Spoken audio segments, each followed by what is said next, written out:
Hello viewers, welcome back to JKB Ministries YouTube channel. Before going to today's video, make sure that you have subscribed our channel and press the bell button so that you won't miss any videos in our channel. Thank you.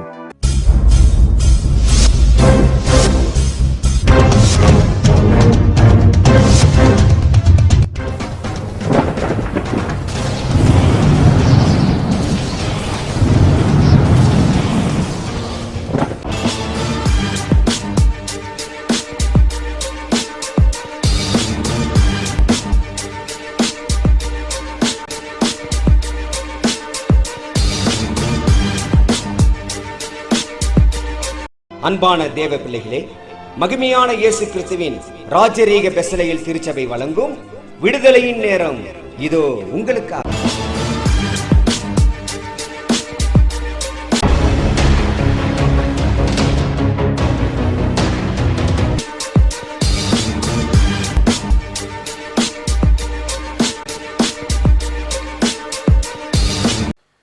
பிரியமான தேவனுடைய பிள்ளைகளே, ஆண்டவராகிய இயேசு கிறிஸ்துவின் ஈடு இணையில்லாத ஒப்பற்ற நாமத்திலே உங்களை யாவரையும் நான் வாழ்த்துகிறேன். இந்த நாளிலும் கூட ஒரு மேன்மையான தேவ செய்தியை பரத்திலிருந்து நமக்கு தேவன் தருகிறார். தேவனும் ஆட்டுக்குட்டியானவருமாய் இருக்கிற சிங்காசனத்திலிருந்து திவ்யமான வார்த்தையாய், அன்பு நிறைந்த வார்த்தையாய், ஆதரவு நிறைந்த வார்த்தையாய் நமக்கு அருளி செய்கிற தேவனுக்கு நான் ஸ்தோத்திரத்தை ஏறெடுக்கிறேன்.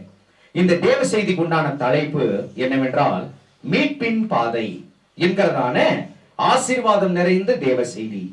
இந்த தேவ செய்தி நம்மை மீட்கும் தேவ செய்தியாய் இருக்கிறது, நம்மை இரட்சிக்கும் தேவ செய்தியாய் இருக்கிறது, தேவனுடைய அன்பை விவரித்து காட்டும் அற்புதமான தேவ செய்தியாய் இருக்கிறது. இதுவரை கேட்டிராத தேவ செய்தியாய் இருக்கிறபடினாலே உன்னதமான தேவன் நம்ம மத்தியில இடைப்பட்டு நம்மை மீட்டெடுக்கும்படியான ஆசீர்வாதத்தை தேவனாய் கர்த்தர் நமக்கு தருவாராக. பிரியமானவர்களே, மீட்பு என்று சொன்னால் அந்த மீட்பு என்கிறதான விவரம் என்ன என்பதை பார்க்கும்போது விடுவிக்கப்படுதல் என்பதாக அர்த்தம். மீட்பு என்றால் விடுவிக்கப்படுதல்.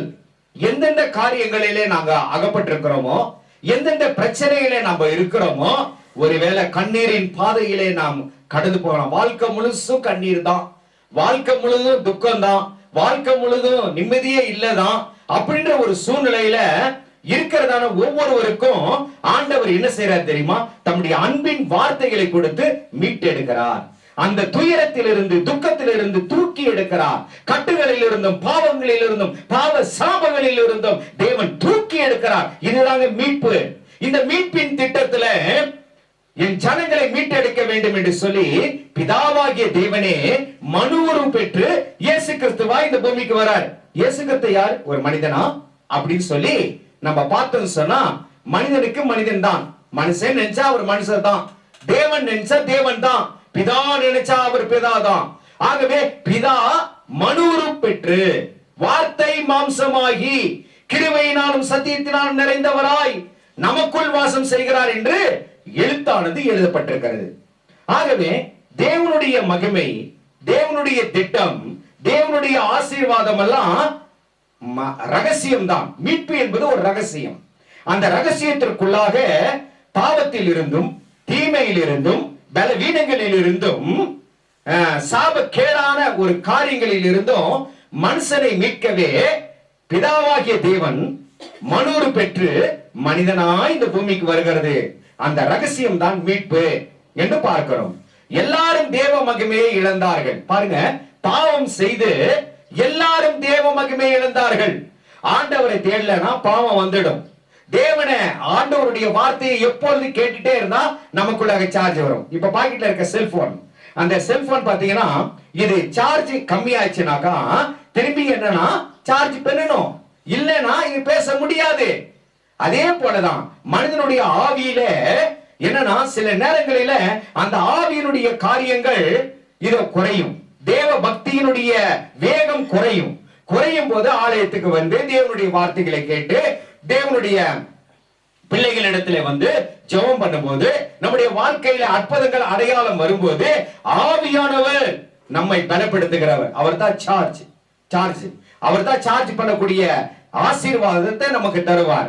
ஆகவேதான் எல்லாரும் தேவ மகிமை இழந்தார்கள். ஏன், என்ன காரணம்? ஆண்டவரை விட்டு தூரமாய் போனால் தேவ மகிமையை இழக்கக்கூடிய சூழ்நிலை வந்துடும் என்று சொல்லப்படுகிறது. ரோமர் 3வது அதிகாரம் 23வது வசனத்தை வாசித்து பாருங்கள். எல்லாரும் பாவம் செய்து தேவ மகிமை அற்றவர்களாகி இலவசமாய் அவருடைய கிருபையினாலே கிறிஸ்து இயேசுவின் மீட்பை கொண்டு நீதிமான்களாக்கப்படுகிறார்கள். அப்ப இந்த மீட்பு என்பது இலவசமாய் கொடுக்கப்படுகிற ஈவு என்பதாக அதுல எழுதப்படுகிறது. மனிதன் பணம் கொடுத்து வாங்க முடியுமா? காணிக்க கொடுத்தா ஆண்டவர் எனக்கு ஆசீர்வாதத்தை கொடுப்பார் என்று சொல்லி அந்த நோக்கமா? இல்லை. ஆண்டவர் என்ன செய்கிறாரா? இலவசமாய் கொடுக்கப்படுகிறதான ஆசீர்வாதம். அந்த இலவசமாய் கொடுக்கிற ஆசீர்வாதம் தான் மீட்பு. மீட்பு என்று பார்க்கப்படுகிறது. அந்த மீட்பு தேவ மகிமை அற்றவர்களுக்கு, தேவ மகிமை இழந்தவர்களுக்கு மறுபடியுமாக தேவ மகிமையை கொண்டு வருகிறதான ஆசீர்வாதம் தான் மீட்பு. ஆச்சுங்களா? ஆகவே இந்த மீட்பை கொண்டு வந்து எல்லாரையும் நீதிக்குரியவர்களாய் ஆண்டவர் மாற்றுறார். அநீதி உள்ளவர்களே தேவநீதி. ஆண்டவர் மதம் ஸ்தாபிக்க வரவில்லை. இதோ ஆண்டவர் என்னன்னா ஒரு ஆசீர்வாதத்தோடு கூட மனதை மாற்ற செய்து ஒரு மார்க்கத்தை, என்ன மார்க்கம் அப்படின்னு சொன்னா ஒரு பரிசுத்தம் உள்ள ஒரு மார்க்கம், ஒரு நீதி நிறைந்த மார்க்கம். அப்படி மார்க்கம் கொடுத்து நானே வழியும் நானே சத்தியமும் நானே ஜீவனுமாய் இருக்கிறேன் என்று சொல்லி அவர் தமது கிருபைகளை இலவசமாய் கொடுக்க வரும்போதுதான் என்னன்னா என் மீட்பர் உயிரோடு கூட இருக்கிறார் என்று சொல்லி எல்லா தேவ பக்தர்களும் உற்சாகத்தோடு கூட சொன்னார்களாம். துன்பத்தில் இருக்கிறவன் சொல்றான் என் மீட்பர் உயிரோடு கூட இருக்கிறார். துயரத்தில் இருக்கிறவன் சொல்றான் என் மீட்பர் உயிரோடு கூட இருக்கிறார் என்று. இதோ கஷ்டத்திலும் பலவிதமான பாடுகளிலும் இருந்து தேவனை நோக்கி கூப்பிடுகிறதான அந்த வார்த்தை, என் மீட்பர் எனக்காக உயிரோடு கூட இருக்கிறார், எனக்கு ஆறுதல் தரும்படியான ஆசீர்வாதத்தோடு கூட என் மீட்பர் உயிரோடு கூட இருக்கிறார் என்று சொல்லி வந்தார்களாம். அற்புதத்தை காண செய்தார் தேவன். எவ்வளவு பெரிய காரியம் பார்த்தீங்களா? ஆகவே தேவனுடைய பரிசுத்த திட்டம் என்பது, தீர்மானம் என்பது முக்கியமானது, மிக மிக முக்கியமானது. ஆகவே மீட்பராக பிதாவே இந்த பூமிக்கு வந்தது அதிசயம், அதிசயம், அதிசயம் தான். ஆகவே மீட்பின் பகுதியிலே தேவன் செய்த மிக முக்கியமான காரியங்கள் 4 உண்டு. அதிலே ஒன்று மன்னிப்பு. பாருங்க, மன்னிப்பு கிடைக்கலனா ஒண்ணும் முடியாது, மீளவே முடியாது. அவன் பாவியாக தான் இருப்பான். மன்னிப்பு என்பது பயங்கரமானது. அது தேவனிடத்திலிருந்து வருகிறதான ஆசீர்வாதம். குடும்பத்துக்குள்ள சண்டை, குடும்பத்துக்குள்ள ஒரு பிரச்சனை, கணவன் மனைவிக்கு பிரச்சனை, மனைவி கணவனுக்கு பிரச்சனை சொன்னா 2 பேரும் இறங்காம என்னன்னு கேட்டீங்கன்னா ஒருவருக்கு ஒருவர் மன்னியாத குணத்தோடு கூட இருந்தா குடும்பம் உடைந்து விடும். ஆகவே மன்னிப்பு இல்லை இன்னைக்கு குடும்பத்துல, சபையின் இடத்துல மன்னிப்பு இல்லை. நமக்குள்ளாக நமக்கு விரோதமாக யாராச்சும் ஒருத்தர் செஞ்சிட்டா அவங்களை மன்னிக்க மாட்டோம் என்கிறார்கள். ஆனா ஆண்டவர் என்ன சொல்கிறார் தெரியுமா? மற்றவர்களுக்கு நீங்கள் இறங்குங்கள், அப்பொழுது பிதாவானவர் உங்களுக்கு இறங்குவார். இதுதாங்க தெய்வீக குணம். உலகத்தினுடைய குணங்கள் வேறு, தேவனுடைய குணங்கள் வேறு. ஒரு மனிதன் தேவனுக்குள்ளாக ஸ்திரப்பட்டு அவன் ஆலயத்திற்கும் ஆண்டவருடைய வார்த்தையை கேட்க கேட்க கேட்க கேட்க என்ன ஆகுதுன்னு கேட்டீங்கன்னா மனம் முழுவதுமாக மாறுகிறது. ஆகவே உங்கள் மனம் புதிதாகிறதினாலே நீங்கள் மறுரூபமாக்கப்படுவீர்கள். மறுரூபம் வேறு ரூபங்க. உலகத்துல இருக்கிறவன் உலக வார்த்தையை கேட்டே அப்படியே நடப்பான். ஆச்சுங்களா? மன்னியாத குணம், கொலை வெறிகள், பழிக்கு பழி வாங்குதல், தீமைகள், பலவிதமான சூதான ஒரு காரியம், பழி வாங்கணும்னு சொல்லி பில்லி சூனிய மாயக்கட்டுகளை நாடி ஓடுறது, பாத்தீங்களா? விடுதலை ஆகணும்னு சொல்லி கருப்பு கயிறு, அந்த கயிறு, இந்த கயிறு எல்லாம் கட்டி கொள்கிறது.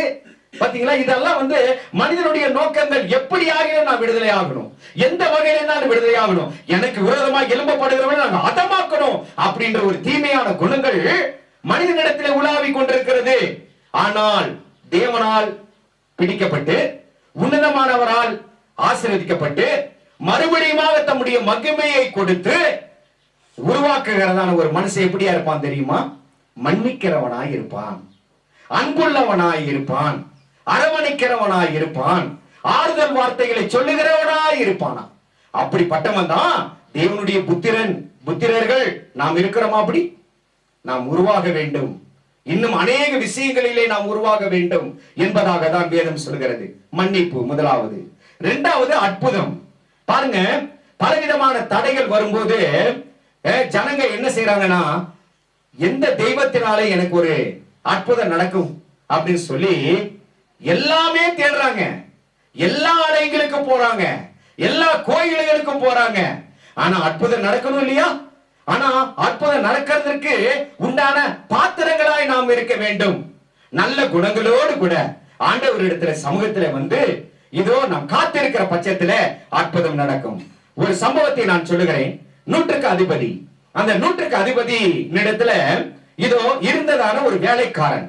அந்த வேலைக்காரன் சுகவீனனாய் இருக்கிறான், மரணத்துக்கு போராடுகிறான், மரணம் கவிக்கொள்கிறதான சூழ்நிலை. அந்த சூழ்நிலையில இவன் பார்க்கிறான், என்னுடைய பட்டணத்திலே ஒரு அற்புத நாயகன், அற்புத தேவன் வந்திருக்கிறார் சொல்லி கேள்விப்பட்டிருக்கிறேன். ஆகவே இதோ அவரிடத்திலே போய் ஒரே ஒரு வார்த்தையினாலே என் வேலைக்காரன் சுகமாவான் என்கிறதான விசுவாசம் எனக்குள்ளாக இருக்கிறதுன்னு சொல்லி சீடர்களிடத்துல வந்து சொல்றான். சொன்ன உடனே சீடர்கள் போய் சொல்றாங்க. என்ன சொல்றாங்க தெரியுமா? ஆண்டவரே, நூற்றுக்கு அதிபதி என்கிறவன் ஒருவன் இருக்கிறான், அவனுடைய வேலைக்காரன் சுகவீனனா இருக்கிறான், சாக கிடக்கிறான். நீர் ஒரு வார்த்தை சொன்னால் போதும், அந்த வார்த்தை புறப்படுவதற்கு அவன் பாத்திரனா இருக்கிறான், அவன் தகுதி உடையவனா இருக்கிறான். ஏன்னா நாங்கள் தொழுது கொள்கிறதுக்கு, நாங்க ஆராதிக்கிறதுக்கு ஒரு சின்ன ஆலயத்தை அந்த நூற்றுக்கு அதிபதி கட்டி கொடுத்திருக்கிறானே. ஆண்டவரே, இந்த நற்கிரிகை நிமித்தமாய் நீர் ஒரு வார்த்தை சொல்லும், நீ வர வேண்டாம். அவன் வர வேண்டாம் கேட்டுக்கொண்டான். ஆண்டவரே, என் வீட்டுக்குள்ளாக இதோ நீர் வருவதற்கு நான் பாத்திரன் அல்ல. என் வீடு முழுவதும் பாவத்தினால் நிறைந்திருக்கிறது, என் வீடு முழுவதும் அக்கிரமத்தினால் நிறைந்திருக்கிறது. நான் அவ்வளவு சுத்தமானவன் அல்ல. நீர் பரிசுத்தர், நீர் மேலானவர். ஆகவே நீர் எங்கே இருக்கிறீரோ தேவனே, அந்த இடத்திலிருந்து ஒரே ஒரு வார்த்தை சொல்லும், என் வேலைக்காரன் சுகமாவான் என்று சொல்லி விண்ணப்பத்தை எடுத்தான். எவ்வளவு ஒரு காரியம்! இதை பார்த்த தேவன், இஸ்ரவேல் ஜனங்களுக்குள்ளாக இப்படிப்பட்ட விசுவாசத்தை நான் காணவில்லையே என்று சொல்லி தேவன் தம்முடைய வார்த்தை அனுப்பினார். அங்கே மீட்பு உண்டானது. பலவிதமான கேடான அந்த கொள்ளை நோயிலிருந்து அவன் விடுதலையாக்கினான். பிரியமான தேவனுடைய பிள்ளைகளே, உங்களுடைய வாழ்க்கையிலும் சரி, என்னுடைய வாழ்க்கையிலும் சரி, பல வகையான சூழ்நிலைகளில மீட்க முடியாதபடிக்கு தத்தளித்து இருக்கிறோமா? படகானது இதோ புயலினாலே தத்தளித்துக் கொண்டிருக்கிறதா? எப்பொழுது மூழ்க போகிறோம் என்கிறத அபாயத்தில் இருக்கிறோமா? காற்றையும் கடலையும் ஒரு வார்த்தையினாலே அடக்கிற தேவன் நம்முடைய வாழ்க்கையில இருக்கிறதான பெரும் புயல், ஓயாத புயல், ஓயாத பிரச்சனைக்கு ஒரே ஒரு வார்த்தையினாலே எல்லா பிரச்சனைகளிலிருந்தும் நமக்கு மீட்டெடுத்து மீட்பின் பாதையிலே நம்மை கொண்டு போய் வைப்பார். அப்படி மீட்பின் பாதையிலே வந்து அற்புதங்களினாலும் அதிசயங்களினாலும் ஆண்டவர் செய்வார். இந்த அற்புதங்கள் செய்ய, மன்னிப்பு கொடுக்க தேவன் பரலோக ராஜ்யத்திலிருந்து மூன்றாவது கீழே இறங்கி வரும்போது அவர் சிலுவையை எடுத்தார். அவர் பார சிலுவையை சுமந்தார். பார சிலுவையை சுமப்பதற்கு தேவன் என்ன செய்தார் தெரியுமா? தன்னுடைய ஜீவனையே தியாகம் செய்தார். இன்னைக்கு எல்லாம் பாத்தீங்கன்னா ஏன் காசு போறாங்க, ஏன் பணம் போறாங்க, நான் நல்லா இருக்கணும் போறாங்க, நம்மளை விட்டு எல்லாருமே போறாங்க இல்லைங்களா? நம்ம விட்டு எல்லாமே போறாங்க. நம்ம நம்பிட்டு இருந்தவங்க எல்லாம் நம்மளை விட்டு கைவிட்டுட்டு போறாங்க பாத்தீங்களா? ஆனா ஏசப்பா அப்படி அல்ல. எதை விட்டுட்டு வராரு தெரியுமா?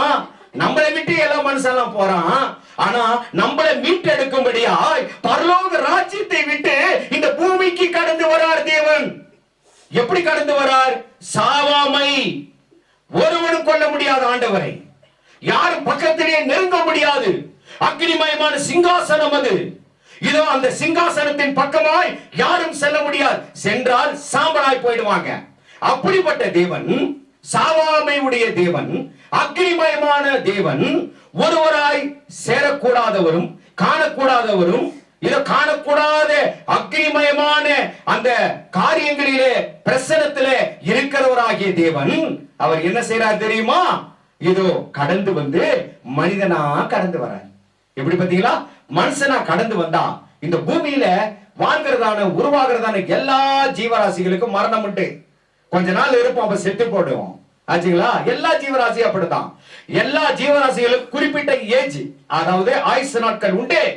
அந்த ஆயுசு நாட்களுக்குள்ள எல்லாம் செத்துடுவோம் ஆச்சுங்களா. அதே போலதான் மனுஷனாய் தேவனே வந்தாலும் மரணம், ஏன் கேட்டீங்கன்னா இந்த பூமி மரணத்தின் தேசம் என்று சொல்லப்படுகிறது, மரணத்தின் பள்ளத்தாக்கு என்று சொல்லப்படுகிறது.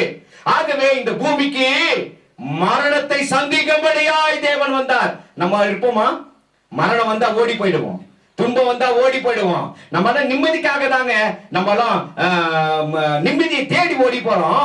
ஆனா தேவன் என்னன்னா அடிக்கப்படுவதற்கு ஓடி வந்தார். பாத்தீங்களா?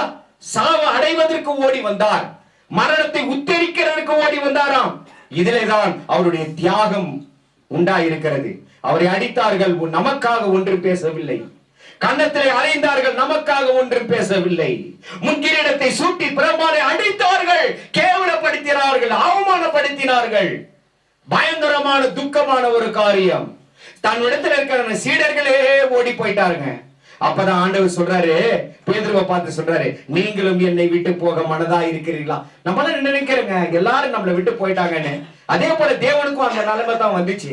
அப்படி வரும்போது நீங்களும் என்னை விட்டு போறீங்களா அப்படின்னு கேட்கும்போது பேதுரு சொல்றாரு, யார் இடத்துல போவோம் ஆண்டவரே? வாழ்வு தருகிற வார்த்தை உம்மிடத்திலிருந்து அல்லவா வருகிறது என்று சொன்னான். எவ்வளவு நேரம் இருந்துச்சு அந்த வார்த்தை? எவ்வளவு நேரம் இருந்துச்சு அந்த வார்த்தை? பாருங்க, ஆபத்தின்னு சொல்லும் போது, உயிர் போகக்கூடிய சூழ்நிலை வரும்போது இயேசு கிறிஸ்து பிடிபட்டாரு. அவரை சிலுவையில அறையும்படியா ஒப்பு கொடுத்துட்டாங்க. இப்ப கொண்டு போகிறார். பலவிதமான ஆக்கினை, தலை முதல் கால் வரைக்கும் ரத்த வெள்ளம், கம்ப்ளீட்டா ரத்தம் ஆச்சுங்களா. கண்டோர் கண்மறைக்கும் அளவுக்கு அவருடைய முகம் அந்தோ கேடாய் மாறினது. அந்த சூழ்நிலையில பேதுருவை நோக்கி சீடர்கள், அவங்க அதோட போர் சேவர்கள் கேட்கிறாங்க, நீரும் அவனோடு கூட இருந்தீர் அல்லவா அப்படின்னு. ஐயோ நான் இல்லை. என்ன சொன்னா?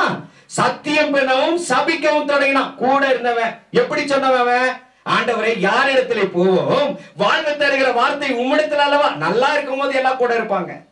நல்லா இருந்தாங்க, நல்ல ஆண்டவர் ஆசீர்வாதத்தை கொடுத்தாரு, நல்ல அற்புதம் செஞ்சுட்டு இருந்தாரு. கூட இருக்கும்போது இந்த வார்த்தை வருது பாத்தீங்களா. ஆனா ஆண்டவருக்கு ஒரு ஆபத்து வந்துருச்சு. உயிருக்கு போராட்டமான ஒரு சூழ்நிலை. சிலுவையிலே இன்னும் கொஞ்ச நேரத்துல அறையப்பட போறாங்க. ஐயோ, என்னையும் பிடிச்சு என்னுடைய உயிரை எடுத்துருவாங்களோ அப்படின்ற ஒரு பயம் இந்த பேதுருக்கு வந்தபடியினாலே அவன் சபித்தான், சத்தியம் பண்ணினான், நான் இல்லை என்று மறுதலித்தான். பிரியமானவர்களே, எப்படிப்பட்ட சூழ்நிலை வந்தாலும் தேவனை மாத்திரம் நம்ம மறுதலிக்கவே கூடாது, நம் மறந்து விட போயிடவே கூடாது.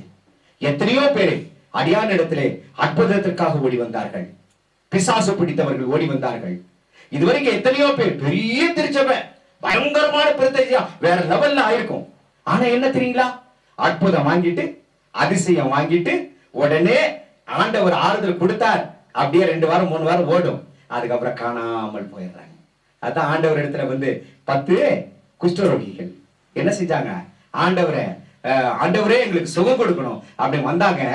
வந்தவுடனே அந்த 9 பேருக்கும் சுகமாயிடுச்சு, அவன் போயிட்டான், கடந்து போயிட்டான்.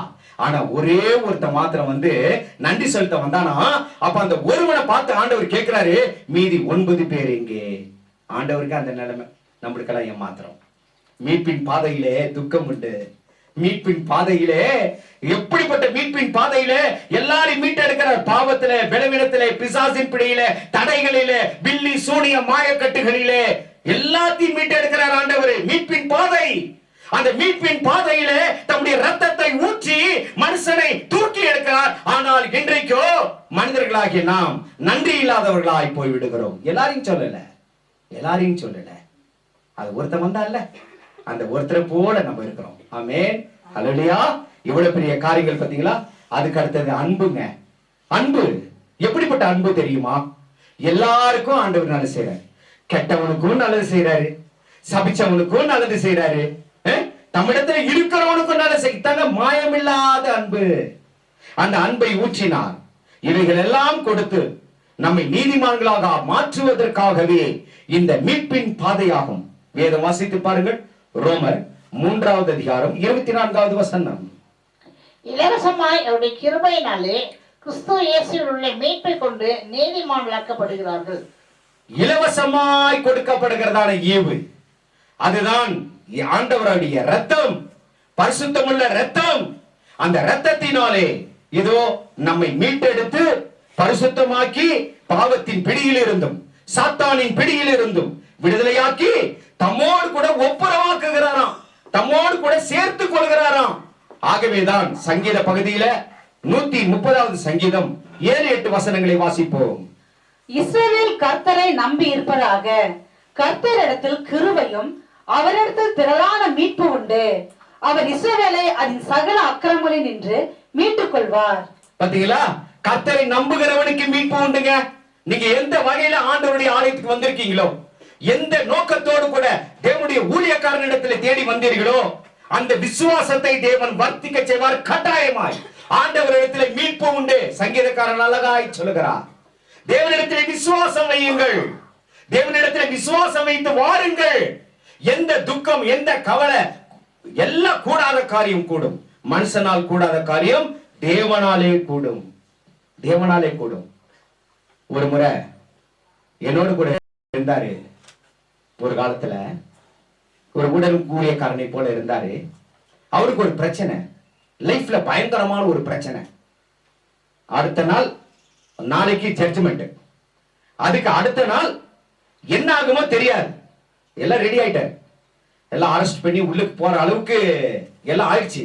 இப்ப ஜட்ஜி வாயிலிருந்து அந்த ஜட்ஜ்மெண்ட் புறப்படணும். அந்த ஜட்ஜ்மெண்ட் புறப்பட்டா அவர் உள்ளுக்கு போயிடணும் அப்படின்னு. அப்புறம் ரூம்ல உட்கார்ந்து அவரை உட்கார வச்சு நல்லா ஜெபம் பண்ணேன்.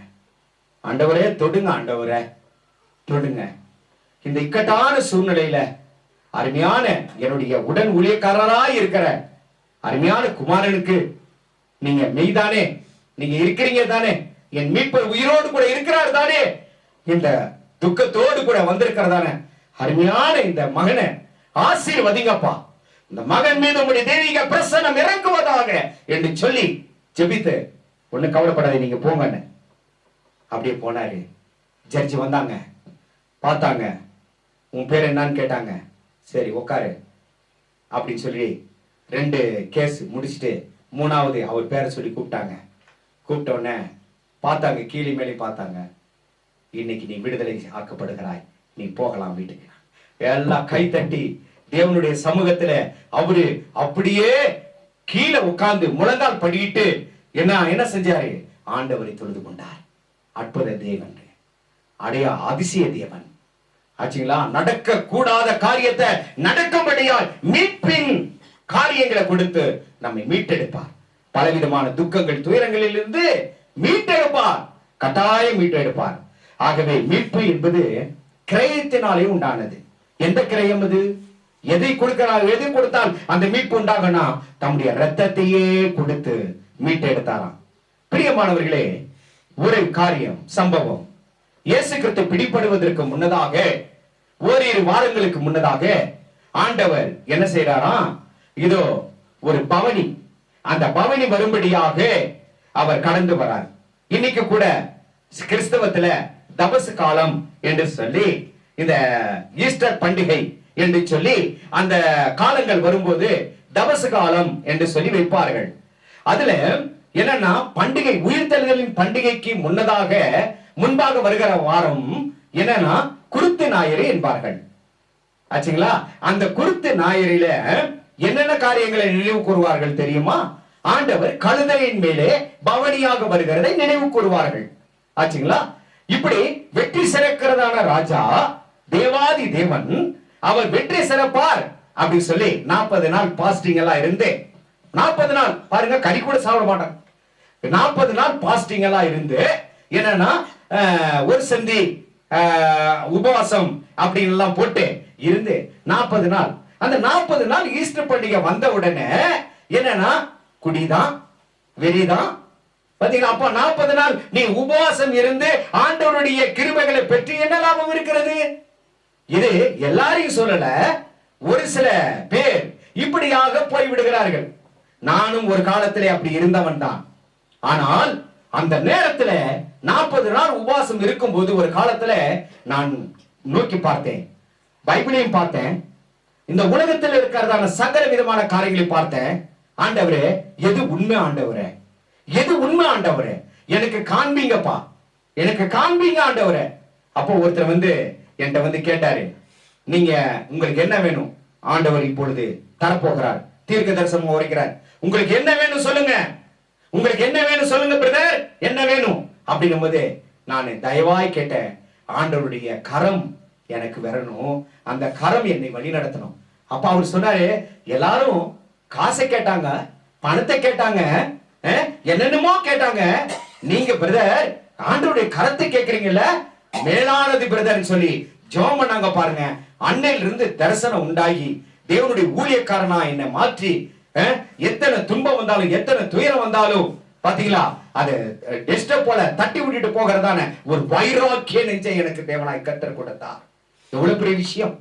அதே போலதாங்க இந்த 40 நாட்கள் வெறும் மனுஷனை உருவாக்குறதுக்கு மாத்திரம் இல்ல, வெறும் தபச காலத்துல மாத்திரம் அல்ல, எப்பொழுதுமே வருஷம் முழுவதுமாக தேவனுடைய சமூகத்திலே கூடி ஒருங்கிணைந்து ஒப்புரவாகி அவருக்குள் இருப்பதுதான் தேவ பக்தியை. பாத்தீங்களா, இந்த தேவ பக்தியில பாத்தீங்கன்னாக்கா ஆண்டவர் கழுதையின் மீது இயேசு வருகிறார். அவர் ஏன் வரணும்? கழுதையின் மீது ஏன் வரணும்? எத்தனையோ மிருகங்கள் இருக்கு, யானை இருக்கு, பாத்தீங்களா, குதிரை இருக்கு, எத்தனையோ காரியங்கள் இருக்கு. கழுதையின் மேல் ஏன் வர வேண்டும்? ஆண்டவர் என்கிட்ட கேட்டார், கழுதையின் மேல் ஏன் வர வேண்டும்? சபையரை குறித்து கேட்டார், கழுதையின் மேல் ஏன் தேவன் வர வேண்டும் என்று சொல்லி.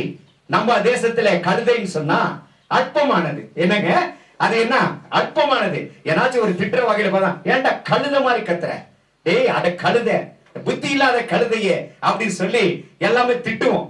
ஹலோ ஹல்லேலூயா, ஹல்லேலூயா. பாத்தீங்களா, கேக்குறீங்களா எல்லாம்? அந்த மாதிரி என்ன புத்தி இல்லாத கழுதையே அப்படின்னு சொல்லி திட்டுவோம். ஆனா இந்த கழுதைக்குரிய சாராம்சம் பாத்தீங்கன்னாக்கா என்னன்னு கேட்டீங்கன்னா, யூத குலத்திலே, யூத ஜனத்திலே இந்த கழுதை என்பது விசேஷமான ஒரு வாகனம். அந்த விசேஷமான வாகனமா இருக்கிறபடினாலே ராஜா அமர்கிறதான ஒரு நல்ல ஒரு சுமந்து கொண்டு போகிறதான ஒரு ஜீவன், செலக்ஷன் பண்ணின ஒரு ஜீவன். அதுதான் இரண்டாவது காரியம். இந்த கழுதையானது தீர்க்க தரிசிக்கே புத்தி சொன்னதான கழுதையாம். தீர்க்க தரிசி கேடான காரியங்களுக்கு போகும்போது என்னன்னா, அவனையே நீ போவாதே, ஆண்டவருடைய பாதை இது அல்ல, நீ போகிற பாதை இது அல்ல என்று சொல்லி அது என்ன செய்யுமா? கண்டிக்கும். கண்டித்து உணர்த்தினது. என்னாகும் புத்தகம் 22வது அதிகாரம் 25 இருந்து 39 பாருங்க. கழுதையின் இடத்துல ஆண்டவர் செய்ததான மேலான காரியத்தை பாருங்க. அப்பொழுது பீடையாம் கழுதையை பார்த்து, நீ என்னை பரியாசம் பண்ணி கொண்டு வருகிறாய், என் கையில் ஒரு பட்டய மாத்திரம் இருந்தால் இப்பொழுதே உன்னை கொன்று போடுவேன் என்றார். பாத்தீங்களா, என் பட்டய மாத்திரம் இருந்துச்சுன்னா போதும், நீ எனக்கு புத்தி சொல்றியா? நீ கழுதை தானே, நீ எனக்கு புத்தி சொல்றியான்னு சொல்லி என் கையில ஒரு பட்டயம் இருந்தால் மாத்திரம் உன்னை கொன்று போடுவேன் என்றான். ஆண்டவர் சொன்னாரு. என்ன சொன்னாரு தெரியுமா? மகத்தான காரியத்தை சொல்றாரு. வாசித்து பாருங்கள் 32, 33 இதே அதிகாரத்திலே. கழுதை என்னை கண்டு இந்த 3 தரம் எனக்கு விலகிற்று, எனக்கு விலகாமல் இருந்ததானால் இப்பொழுது நான் உன்னை கொன்று போட்டு கழுதையை உயிரோடு வைப்பேன் என்றார். பாத்தீங்களா, கழுதை யாரை உயிர் காப்பாத்துச்சு? பெரிய தீர்க்கதரிசியவே உயிரை காப்பாத்துச்சான்.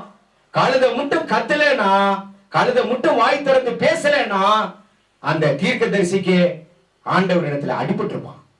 பாத்தீங்களா எவ்வளவு பெரிய காரியம். அதே நேரத்துல இதோ தேவனுடைய சமூகத்திலே இந்த கழுதை அற்பமாக இருந்தாலும் அது தீர்க்கதரிசிக்கே புத்திமதி சொன்னதான மிருகமாய் இருந்தபடினாலே அது ஒரு உயர்வு.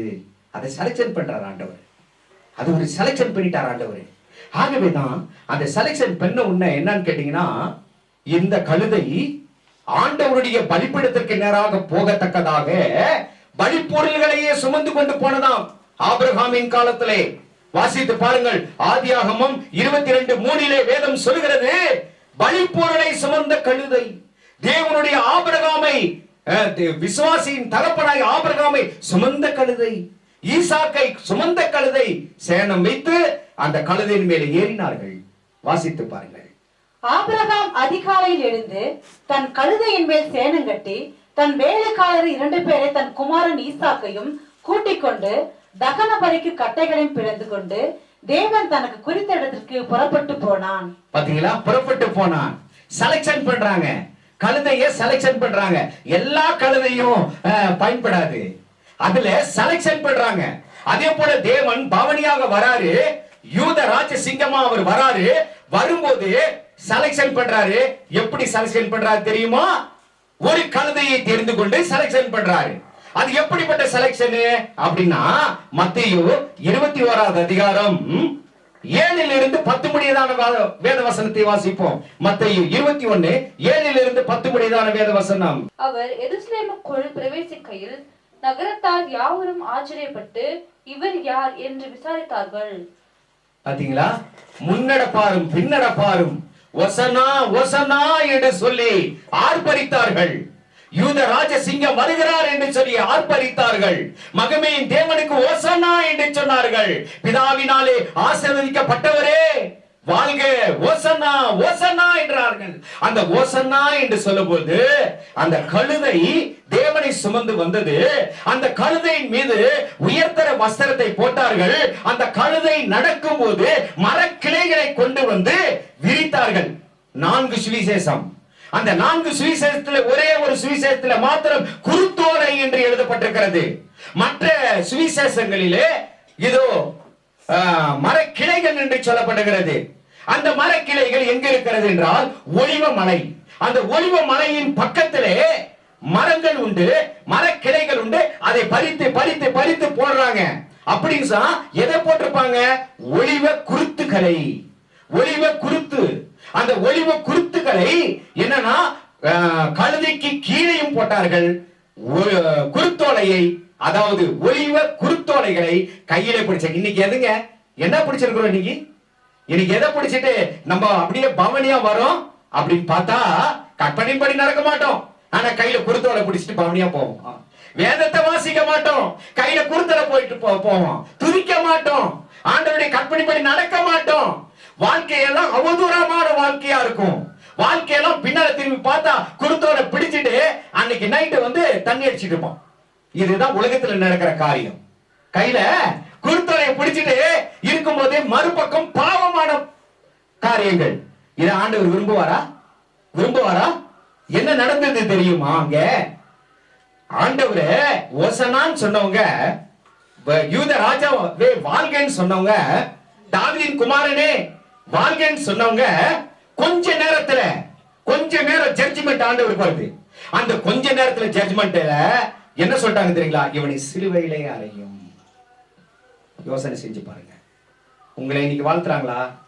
உங்க கூட இருக்கிறாங்களா? கொஞ்ச நேரம் தாங்க. கொஞ்ச நேரத்துக்கு பின்னால சாபமான வார்த்தை தான் வருது மனுஷன். ஆனா வேதத்துல என்ன படுத்து தெரியுமா?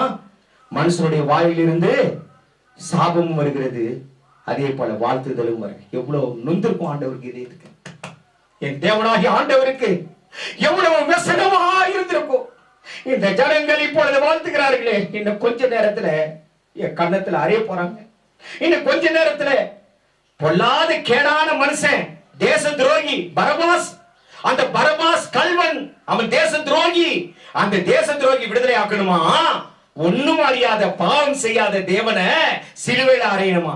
மனுஷனுடைய ஜட்ஜ்மெண்ட் ஓசனான்னு சொன்னான். கையில குருத்தோலை பிடிச்சிட்டு சொன்னா, வாழ்த்துதலை சொன்னான். உடனே என்னாச்சுங்க? இன்னைக்கு பாரம்பரிய கிறிஸ்தவ வாழ்க்கை அல்ல. ஒரு பாரம்பரியமாய் நடக்கக்கூடியதான ஒரு பண்டிகைகளை நுழைந்து இதோ கூப்பாடு போடுகிறதான தேவ ஜனமானம் இருக்கக்கூடாது. எப்படியா இருக்கணும்? ஒரு நிமிஷம் யோசனை செஞ்சு பாருங்க. ஆண்டவர் செலக்ஷன் பண்ணார் அந்த கழுதைய. எப்படிப்பட்ட கழுதையா இருக்கணும்? யாரும் ஏறிராத கழுதை. அந்த கழுதையை போய் பிடி சுவிசேஷ புஸ்தகத்துல வாசித்து பாருங்க. சீடர்களிடத்துல சொல்றாரு என்னன்னா, அந்த கழுதை கட்டி இருக்கும் குட்டிகள், கழுதை குட்டிகள் கட்டி இருக்கும். அந்த கட்டி இருக்கிறதான அந்த கழுதை குட்டிகளை அவிழுங்கள். யாராவது வந்து கேட்டால் இது ஆண்டவருக்கு வேண்டும் என்று சொல்லுங்கள். பிரியமானவர்களே, அப்படிப்பட்டவங்களை நம்ம இருக்கணும். ஒருவனாலும் கரைகளால் நம்மளை பயன்படுத்திருக்கவே கூடாது. கள்ள உபதேசத்தினால பயன்படுத்திருக்க கூடாது. கெட்ட காரியங்களுக்காக நம்மளை பயன்படுத்திருக்க கூடாது. அப்படிப்பட்டவங்க மேலதான் ஆண்டவர் பவனியாய் வருவதற்கு சத்துவம் நிறைந்த தேவனாய் இருக்கிறார். அதுக்கு என்ன செய்யணும் தெரியுமா? முன்னால பார்த்தோம் இல்லையா? நீதியிலே பழக்கப்பட வேண்டும். உங்களை எடுத்து பிரித்து ஆளாக்கி ஆசீர்வதித்து பரிசுத்த கற்பனைகளை கொடுத்து அதன் வழியிலே வந்தா 1 வாரம் போதுமா? 2 வாரம் சபைக்கு வந்தா போதுமா? 3 வாரம் வந்தா போதுமா? ஆயுள் முழுவதும் வந்தாத்தாங்க நம்முடைய மனது மாறும். உங்கள் மனம் புதிதாகிறதுனாலே நீங்கள் மறுரூபமாக கடவீர்கள் என்கிறதான ஆசீர்வாதத்தின் சத்துவம் ஒரு மனிதனுக்குள் எப்பொழுது வருகிறதோ அப்போதான் எல்லாமே உயிர்த்தெழும். கண்ணு உயிர்த்தெழும், காது உயிர்த்தெழும், வாய் உயிர்த்தெழும், கை காலு உடம்புல இருக்கிற நாட்டின் நரம்புகள் இரத்த ஓட்டங்கள் எல்லாமே உயிர்த்தெழும் தேவாதி தேவனுடைய பிரசன்னத்தினாலே. என் மீட்பர் உயிரோடு கூட இருக்கிறார். என் மீட்பர் உயிரோடு கூட இருக்கிறார். என்னை மீட்டு விட்டார். பாவத்தில் இருந்தும் பலவீனங்களில் இருந்தும் கட்டுகளில் இருந்தும் என்னை மீட்டு விட்டாரே என்கிறதான அதிசயம் அப்பொழுது தான் நடக்கும். யாரும் ஏறாத கழுதியா? இல்ல நான் புத்தி கெட்ட கழுதியா? நம்ம புத்தி கெட்டு கழுதியா போயிடக்கூடாது ஆச்சுங்களா? புத்தி உள்ள காலத்தை நேரத்தையும் அறிந்து கழுதை ராஜாவின் முன்னணியை அறியும், எஜமானினுடைய முன்னிலையை அறியக்கூடிய கழுதைகளாய் நாம் இருந்தோம்னு சொன்னா ஆண்டவர் என்ன செய்யறார் தெரியுமா? பாரத்தை சுமந்த கழுதை, பிதாவினுடைய பாரம், அந்த பாரத்தை சுமந்த கழுதை, ஏசப்பாவை சுமந்த கழுதை. அதுக்கு என்ன வெகுமதி கிடைச்சிச்சு தெரியுமா? மரக்கிளைகளை கொண்டு வந்து பாதத்துல போட்டாங்க. உங்களுக்கு எனக்கும் அதே சூழ்நிலை தான் வரும். எந்த இடத்துல நம்ம துக்கப்பட்டோமோ, எந்த இடத்துல நீ கழுதைன்னு சொல்லி அவமானப்பட்டோமோ, எந்த இடத்துல அற்பமானமோ அவங்க எல்லாம் வந்து நம்மை கனப்படுத்தக்கூடிய நாட்கள் வரும். இதுதான் சத்தியம். மீட்பின் பாதையிலே உண்டான ரகசிய குறிப்பு. எவ்வளவு பெரிய காரியம். மீண்டுமாய் ஒரு வேதவசனத்தை வாசிப்போம். யோவான் 12:13. குருத்தோலைகளை பிடித்து கொண்டு அவருக்கு எதிரே போகும்படி புறப்பட்டு, ஓசன்னா, கர்த்தருடைய நாமத்தினாலே வருகிற இஸ்ரவேலின் ராஜா ஸ்தோத்தரிக்கப்பட்டவர் என்று ஆர்ப்பரித்தார்கள். ஆர்ப்பரித்தார்கள். இஸ்ரவேலின் ராஜா என்று ஆர்ப்பரித்தார்கள். ஆர்ப்பரிக்கதான் அங்கே இதோ துதி உண்டானது, புகழ் உண்டானது. எவ்வளவு நேரம்? கொஞ்ச நேரம். நம்முடைய வாழ்க்கை கொஞ்ச நேரம் துதியா? எப்படி இருக்கு நம்முடைய உச்சரிப்பு? விசுவாசம் கொஞ்ச நேரம் விசுவாசமா? சீர்தூக்கி பார்ப்போம். மீட்பின் பாதையிலே நம்முடைய பங்கு என்ன? மீட்பின் பாதையிலே நம்முடைய பாகம் என்ன? மீட்பின் பாதையிலே அவருடைய இரத்தம் உண்டு. மீட்பின் பாதையிலே அவருடைய இரக்கம் உண்டு. மீட்பின் பாதையிலே மன்னிப்பு உண்டு. மீட்பின் பாதையிலே அற்புதம் உண்டு. மீட்பின் பாதையிலே இறை நேயம் உண்டு. அந்த நேயமும் அன்பும் இருந்தால் நாமும் மீட்பின் பாதையிலே நாம் நடந்து தேவனுடைய மீட்பின் பாதையினுடைய ஆசீர்வாதத்தை நாம் சுதந்திரத்துக் கொள்ள நாம் தகுதி உள்ளவர்களாய் மாறும். ஒரு நிமிடம் கண்களை மூடி ஜெபிப்போம். மகா இரக்கமுள்ள எங்க நல்ல தகப்பனே, இவ்வளவு நேர சத்திய வார்த்தைகளை கேட்டோம்யா. ஆண்டவரே, நாங்கள் எப்படிப்பட்டவர்கள் அப்பா? ஒரு கழுதையை வைத்து எங்களுக்கு ஒரு புத்திமதி சொன்னீரையா. எவ்வளவு நாட்கள் நாங்கள் கழுதை என்றால் ஒரு அற்பம் என்று சொல்லி எண்ணேண்டோம். அதே போல ஜாதி, ஜனம், குடும்பம், கோத்திரம், சபை இவைகளிலே நாங்கள் அந்த கழுதையை போலதான் நாங்கள் இருக்கிறோம். ஒரு அற்பமானவர்களாக தான் இருக்கிறோம். ஆனால் அந்த அற்பமான மிருகத்தையும் கூட ஆண்டவரே வாயை திறந்து பேச வைத்தீர். அந்த அற்பமான மிருகத்தினுடைய பாதகத்துல ஆண்டவரே மரக்கிளைகளை, ஒளிம மர கிளைகளை, குருத்துகளை கொண்டு வந்து போட்டார்களே. பஞ்சாக நடந்ததே தேவனே. உம்மை சுமந்தா எங்களுக்கு கஷ்டம் இல்லப்பா. உம்மை சுமக்கும் போது கழுதையா இருந்து உமக்கு சுமக்கும் போது எங்களுக்கு கஷ்டம் இல்ல தகப்பனே. கல்லெல்லாம் எங்க காலில குத்தாதபடிக்கு ஆண்டவரே அழியாத ராஜ்யத்தின் ஆசீர்வாதத்தை நீ கொடுப்பீரே. அதே போல ஆண்டவரே எல்லா வஸ்திரங்களையும் எடுத்து கழுதையின் பாதத்திலும் கழுதையின் முதுகிலும் போட்டார்களே. அவ்விதமாக ஆண்டவரே பரிசுத்த பிதாவே, எல்லா பரிசுத்தவான்களுடைய நீதியின் சால்வையையும் இரட்சிப்பின் வஸ்திரத்தையும் எடுத்து ஆண்டவரை விரிப்பாய் விரிக்கக்கூடியதான பாதை, அது நீதியின் பாதை என்று எழுதப்பட்டிருக்கிறது. அந்த பாதையிலே கழுதை நடந்தது. அதே போல இந்த கழுதைகள் ஆண்டவரே நாங்கள் நடக்க அருள் செய்ய வேண்டுமா கெஞ்சுகிறோம். அற்புதமான செய்தியை எங்களுக்கு தந்தீர். அதிசயமான செய்தியை தந்தீர். கேட்டிராத தேவ உபதேசத்தை நீ சிலுக்கும்படியான ஒரு ஆசீர்வாதத்தை தந்தீரே தேவனே. அதற்காய் கொடான கொடி நன்றி. நாங்களும் இப்படிப்பட்ட பாத்திரங்களா இருந்து ஆண்டவரே எங்களுடைய வாழ்க்கையில ஆண்டவரே இரட்சிப்பின் திட்டத்துல எங்களுக்கும் ஒரு பங்கை கொடுத்து அந்த பாதைகளை வழிநடத்துகிறீர். அதற்காய் ஸ்தோத்திரம், ஸ்தோத்திரம், ஸ்தோத்திரம், ஸ்தோத்திரம். ஆண்டவரே, உம்முடைய ஆசீர்வாதம், உம்முடைய கிருபையும் எங்களோடு கூட இருக்கட்டும், பலப்படுத்தட்டும், எங்களை உயிர் பெற செய்யட்டும். கர்த்தர் மீட்பருமாய் இருக்கிறதான இயேசுவின் நாமத்திலே ஒப்படுக்கிறோம் ஜீவனான தகப்பனே, ஆமென். பிரியமான தேவனுடைய பிள்ளைகளே, கேட்டதான செய்தி நமக்கு பிரயோஜனம் உள்ள செய்தியாக இருக்கும். ஆகவே இன்னும் ஆழமான மறைப்பொருள்கள் அதிகமாய் யூடியூபின் வாயிலாக ஒவ்வொரு வாரமும் JKB மினிஸ்ட்ரிஸ் என்று சொல்லி அதற்குள்ளாக நீங்கள் போனீங்கன்னா தேவனுடைய ஆழமான செய்திகள், ஆறுதல் நிறைந்த வார்த்தைகள், பலவிதமான விடுதலை அளிக்கிறதான விடுதலையின் நற்செய்திகள் அருளப்பட்டிருக்கிறது. கேட்டு பிரயோஜனப்படுங்க, அநேகருக்கு ஷேர் பண்ணுங்க. கர்த்தர் தாமே உங்களை நித்தமும் ஆசீர்வதித்து பலப்படுத்தி துக்கங்கள் துயரங்களிலிருந்து மீட்டெடுத்து உங்களை ஆசீர்வதிப்பாராக. ஆமென்.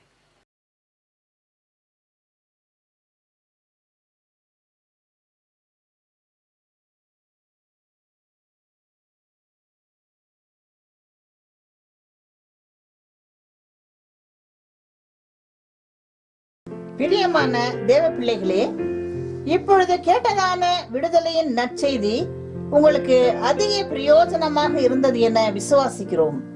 இந்த தேவ ஊழியம் அநேக நெருக்கங்களின் மத்தியில் நடந்து கொண்டிருப்பதால் இந்த டிவி ஊழியத்தை ஜெபத்தாலும் உங்கள் கையின் பிரயாசத்தாலும் தாங்கி தேவ ஆசீர்வாதம் பெறுங்கள். உங்கள் ஜெப தேவைக்கு தொடர்பு கொள்ள வேண்டிய முகவரி: மகிமையான இயேசு கிறிஸ்துவின் ராஜரீக ஊழியம், ரெவரண்ட் கேபார் ராஜ், எல்என் காட்டேஜ், ஆஸ்பத்திரி ரோட், உதகை.